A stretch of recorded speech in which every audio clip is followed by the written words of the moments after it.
natur er det første, der i hvert fald springer frem. Bølger, vand, inkluderende.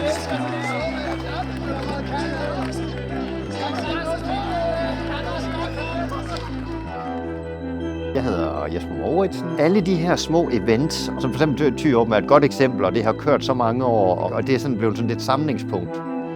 Så det giver sådan, hvor folk egentlig kommer op og oplever det her fællesskab. Og det er jo stadigvæk i forhold til, hvis man tager nogle større events, så er det jo stadigvæk forholdsvis lille event. Og det er mange af de samme mennesker, der kommer, og så kommer der hele tiden lidt. De trækker venner og så videre med, som ligesom får øjnene op for, at der er faktisk også en anden måde at leve på.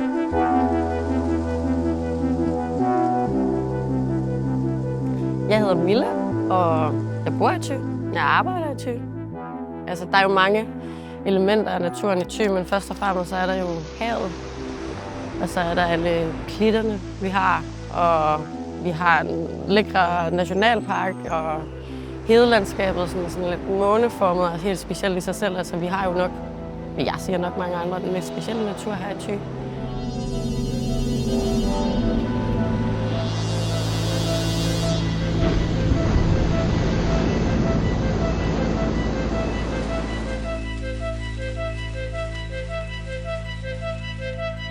Mit navn er Hans, og jeg er nylig tilflytter til Thy, men er kommet her meget de sidste 15 år. Særligt for surfing, men også for menneskerne heroppe og naturen og alle de gode ting, området har at byde på. Jeg tror, der er vildt mange ligheder mellem skateboarding og surfing. Udover et board, så er der også kreativiteten forbundet med det, at der er ikke noget rigtigt og forkert. Du kan gribe en rampe an på 1000 forskellige måder, ligesom at du ikke ved, hvad der sker på bølgen om 1 sekund. Det har naturen ligesom besluttet for dig. Ja, hvis ikke du er til stede, så går det grueligt galt. Så nosediver du, eller slammer hårdt på noget beton.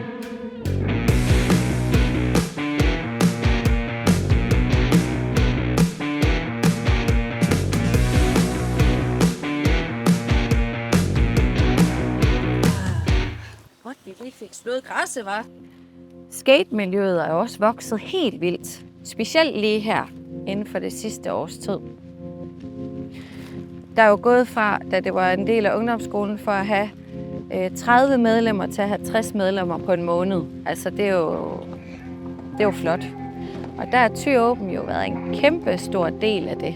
Altså, at få, fordi når alle de små af ens elever, der kommer og ser det, hvert år, så hopper de jo på skateboardet, så er de jo stoppelige derefter. Og det er jo fantastisk.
Altså lige så snart man kommer ind faktisk i Thy, man bliver tanket op på et eller andet måde.